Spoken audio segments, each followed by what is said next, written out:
राहुल गांधी ने पटना में hydrogen bomb गिराकर राजनीति में हलचल मचा दी। कर्नाटक के बाद अब ये सवाल उठ रहा है कि अगला सियासी धमाका कहां होगा। पटना की गांधी मैदान में सोमवार को वोटर अधिकार यात्रा के समापन भाषण में राहुल गांधी ने भारतीय जनता पार्टी पर जमकर निशाना साधा। उन्होंने पत्रकारों से कहा, बिहार में क्या नारा चल रहा है आपको पता नहीं?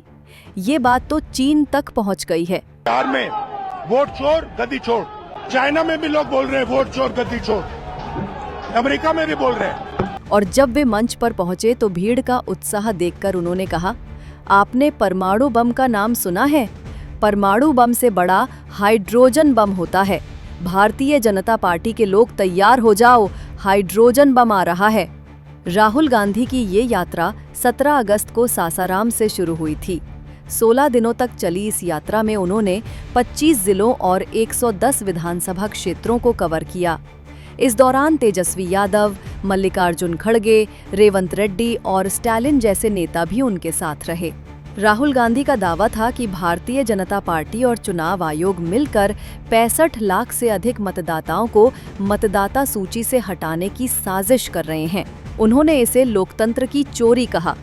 राहुल ने महाराष्ट्र और कर्नाटक में हुए कथित मतदाता धोखाधड़ी का उदाहरण देते हुए कहा कि उनका परमाणु बम पहले ही फट चुका है और अब hydrogen bomb Bharatiya Janata party की सच्चाई सामने लाएगा। इस बयान पर भारतीय जनता पार्टी ने तीखी प्रतिक्रिया दी। सांसद रविशंकर प्रसाद ने कहा, राहुल गांधी की बातें समझने में समय लगता है। उनका परमाणु बम तो पटाखा भी नहीं था और अब हाइड्रोजन बम की बात कर रहे हैं। उन्होंने राहुल गांधी के आरोपों को गैर जिम्मेदार बताया और दावा किया कि उनकी पटना रैली में भीड़ उत्तर प्रदेश के देवरिया से लाई गई थी। ये पूरा विवाद बिहार चुनाव 2025 को और दिलचस्प बना रहा है। महागठबंधन मतदाता सूची की अनियमितताओं को बड़ा मुद्दा बनाने की कोशिश कर रहा है। सुप्रीम कोर्ट में इस पर सुनवाई चल रही है और राहुल का कहना है कि उनके पास ठोस सबूत हैं। वहीं भारतीय जनता पार्टी इसे विपक्ष का स्टंट करार दे रही है। अब सवाल ये है कि राहुल गांधी का ये हाइड्रोजन बम सच में कोई बड़ा खुलासा साबित होगा या ये केवल चुनावी बयान बनकर रह जाएगा।